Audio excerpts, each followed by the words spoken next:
Bienvenidos al canal. Hoy vamos a estar hablando de este gigante farmacéutico que probablemente ya todos conozcan al menos de nombre. Vamos a profundizar un poco en el análisis fundamental y vamos a terminar haciendo una valoración para ver si representa al día de hoy una oportunidad de compra.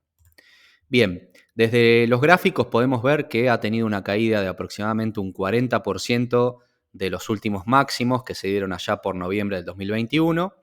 Así que bueno, esta cuestión nos obliga a profundizar un poco en la empresa, qué está pasando y por qué esta caída del 40%.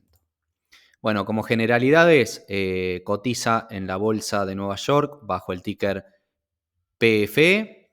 Se puede encontrar como CDR cotizando con el mismo ticker en la bolsa de Buenos Aires.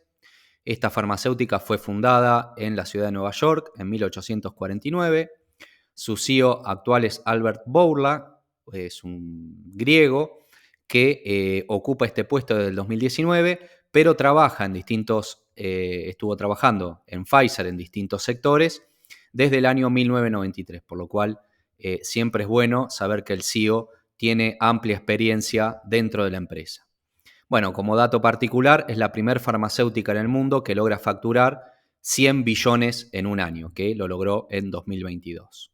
Analizando un poco las ventas, podemos ver que según la geografía está bastante bien diversificado, un 46% en Estados Unidos, en mercados emergentes un 24%, en la Unión Europea un 15% y el resto del mundo un 13%. Se concentra bastante en Estados Unidos, pero está diversificado también alrededor del mundo.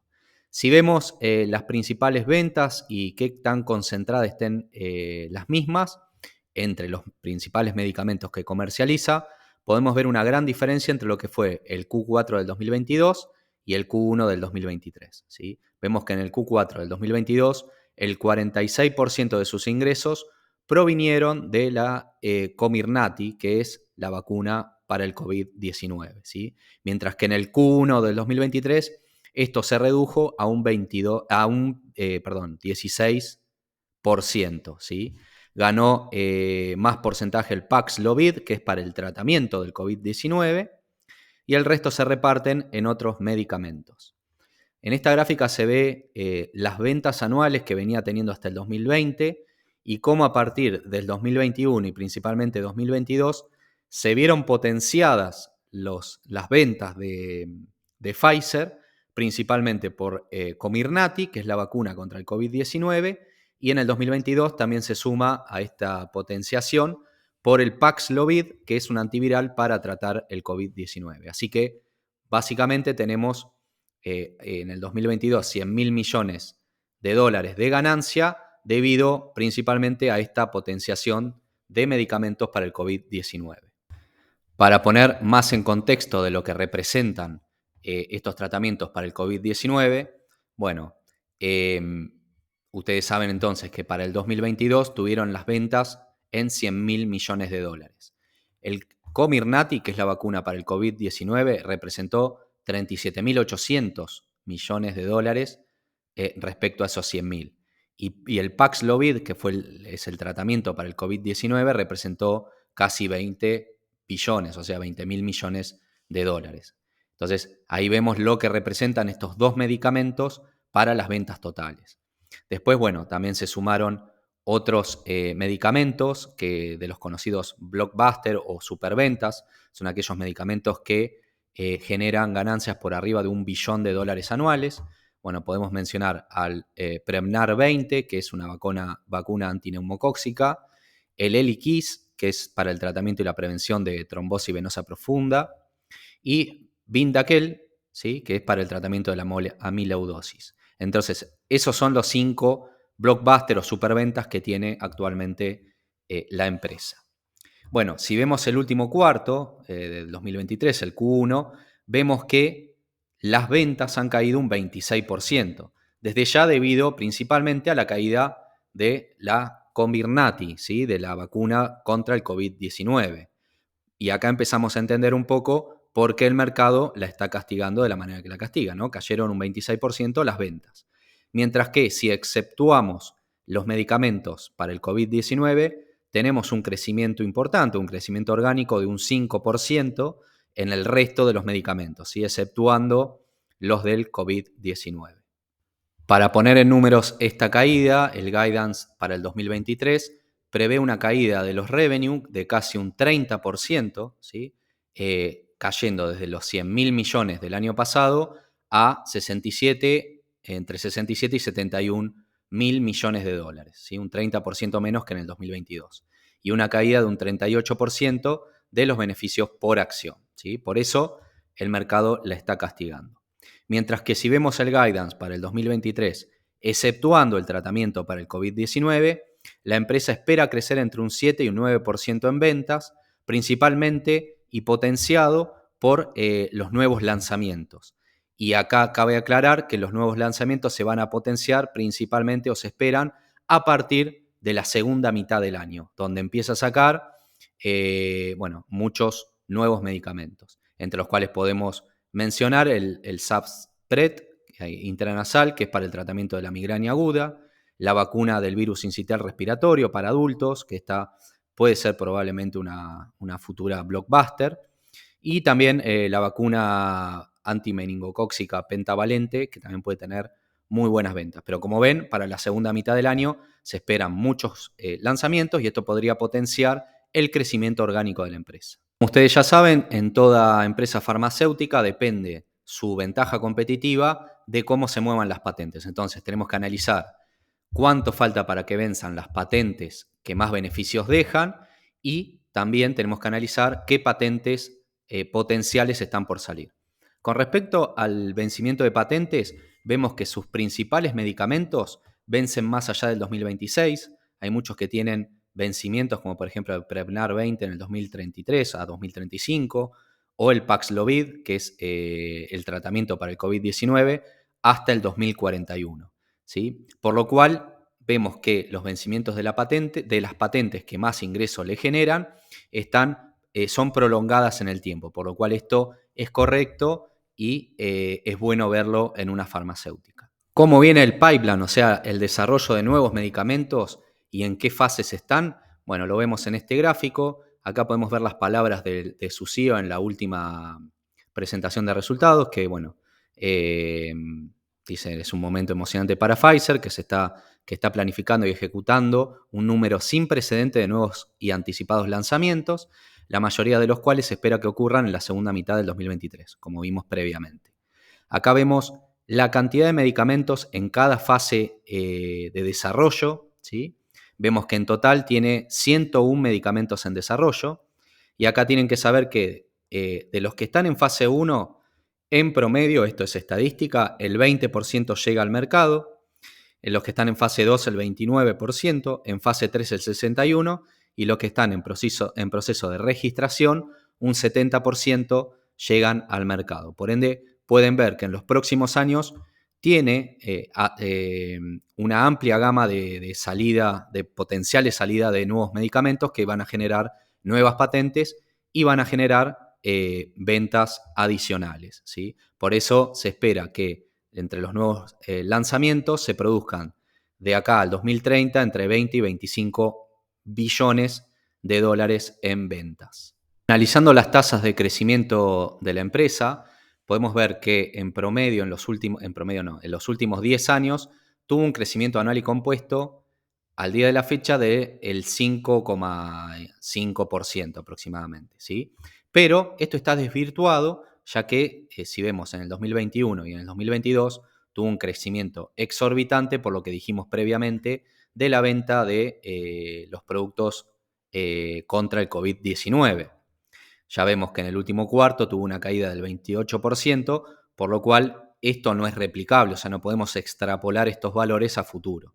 Entonces vamos a tomar los valores de crecimiento orgánico que venía teniendo la empresa hasta el 2019, que aproximadamente es del 1% y es lo que vamos a utilizar para proyectar de acá a futuro. Bueno, acá les puse esto para el 2023, se prevé un crecimiento para ventas, excluyendo los productos para el COVID-19 entre un 7 y un 9%. Desde ya no los podemos excluir en el 2023. Y incluyendo los productos del COVID-19, como dijimos, la empresa espera que caigan un 30% las ventas y ronden entre un 67 y 71 billions, ¿sí? Como vemos acá, los analistas prevén lo mismo para el 2023, aproximadamente en ventas unos 69.000 millones de dólares, ¿sí? Que es lo que vamos a utilizar para hacer nuestras proyecciones, ¿sí? Ya vamos a utilizar y largar desde ese descuento de un 30% en las ventas, para hacerlo más realista. Y a partir de ahí podemos hablar también de un crecimiento promedio alrededor del 1% anual compuesto, que es más o menos idéntico al que venía trayendo la empresa hasta el 2019.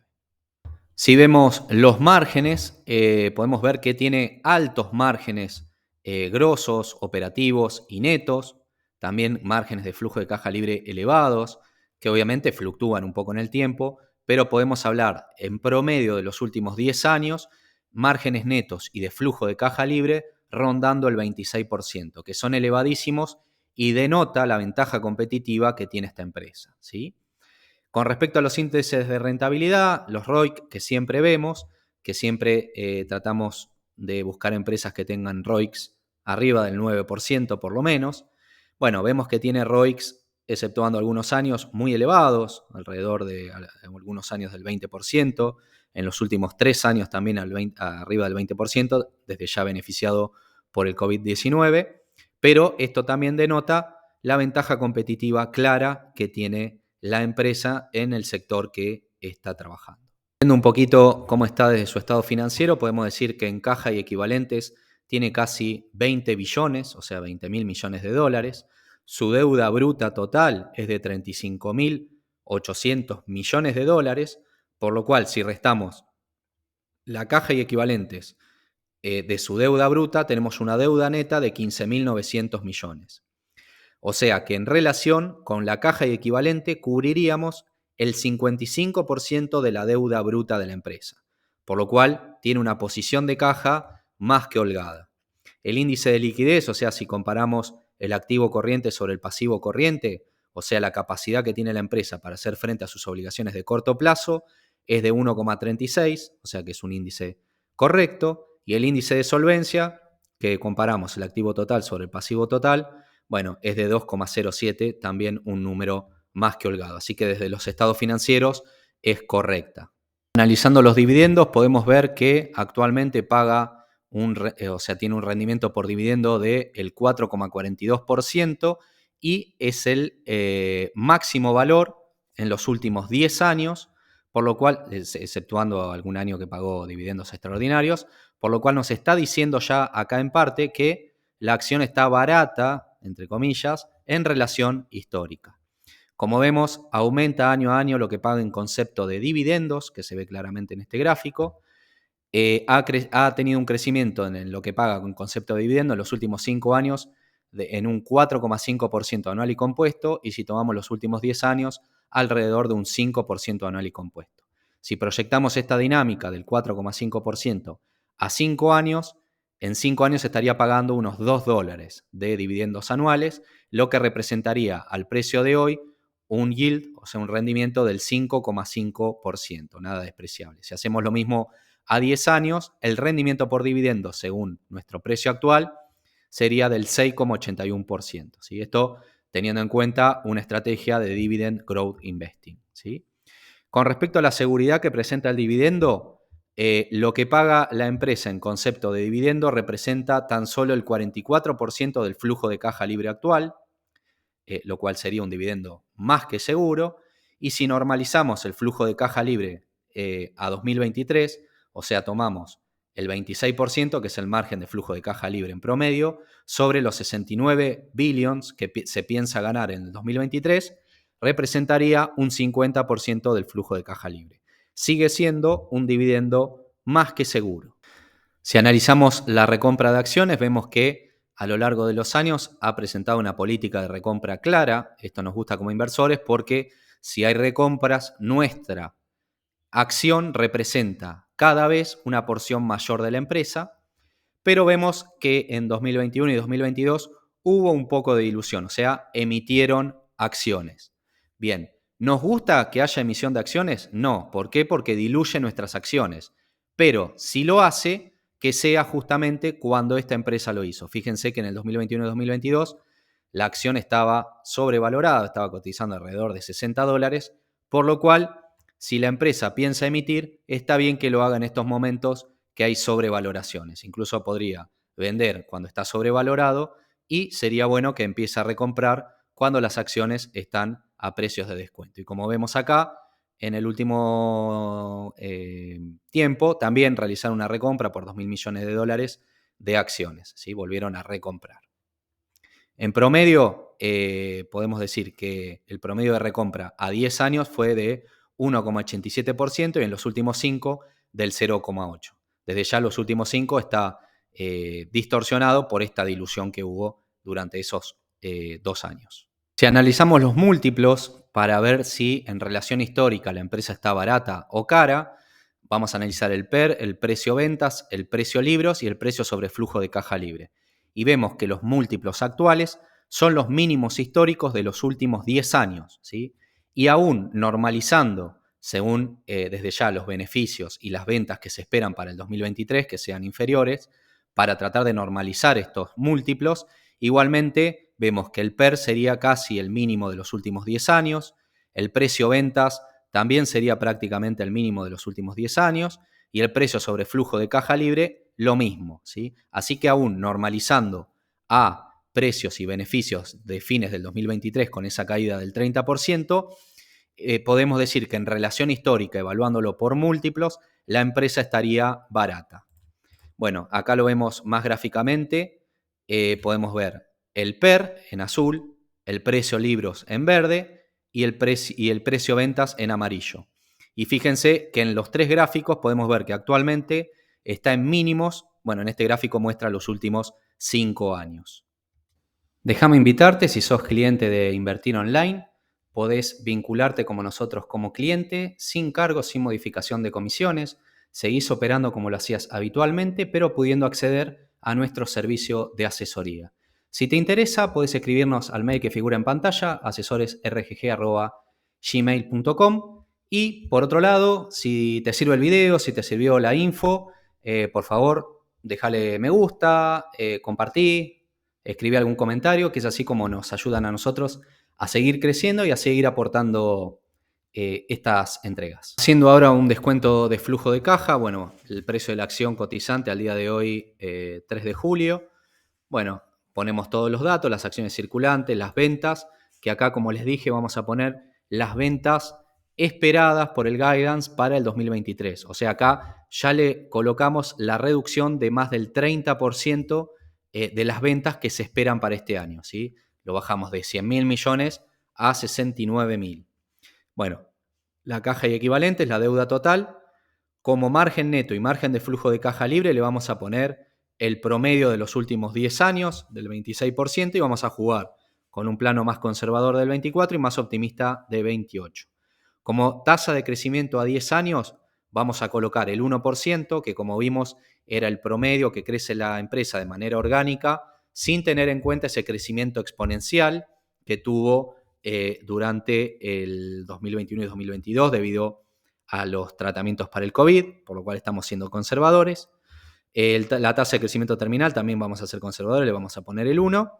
Como tasa de descuento vamos a utilizar la WACC, que ya la calculamos previamente, que es del 7,04%. Bueno, y desde esa perspectiva nos da que el valor intrínseco promedio aproximado rondaría los $50, ¿sí? Por lo cual, al día de hoy que la acción cotiza $36,55, tendríamos un margen de seguridad de un 26%, lo cual no es nada despreciable, ¿sí? Más para una empresa de esta calidad y de esta trayectoria.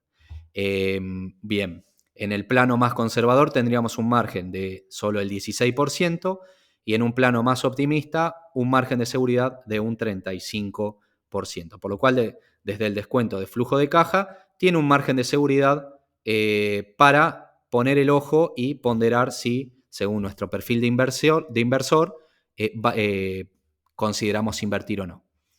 Yendo a la proyección de beneficios, vamos a especular con una tasa de recompra del 1% en los próximos 5 y 10 años, que esto lo tomamos del promedio, digamos, que tiene histórico la empresa, y como PER proyectado a futuro vamos a poner 16. Aunque el promedio de los últimos 10 años es de un poco más alto, vamos a ser un poco más conservadores, ¿sí? Desde esta proyección podemos decir que a 5 años la acción debería estar cotizando unos $55, lo que representaría un rendimiento anual y compuesto de un 8,7%, ¿sí? Sin tener en cuenta los dividendos. Si tomamos en cuenta los dividendos, bueno, el potencial rendimiento que tendríamos tanto por capitalización, que es este 8,68%, sumado a el rendimiento que tendríamos por los dividendos, que es de un 4,5% anual, tendríamos un rendimiento potencial de alrededor de un 13%. ¿Sí? Si invertimos en CDRs, desde ya los dividendos tenemos un descuento del 30% en Estados Unidos y un 10% en Argentina. Por ende, nos queda el 60% del dividendo que paga la empresa. Por lo tanto, tendríamos un rendimiento por dividendo del 2,7%. Por lo cual, desde lo que es la inversión en CDRs, a 5 años tendríamos un rendimiento potencial de alrededor de un 11% anual y compuesto. Más que interesante para ponderarlo, tenerlo en cuenta. Y desde ya esto obviamente no es una recomendación de compra, ni mucho menos, sino que es con fines meramente educativos y para que tengan un pantallazo general de lo que creemos y lo que pensamos de la empresa y a partir de ahí profundicen en el análisis y decidan si, según su perfil de inversor, sus objetivos y demás, se ajusta o no a su cartera de inversión. Así que bueno, espero que les haya gustado la entrega. Si les gustó, por favor, dejen like, compartan, dejen algún comentario, que es así como seguimos creciendo y trayendo este tipo de material. Nos vemos la próxima.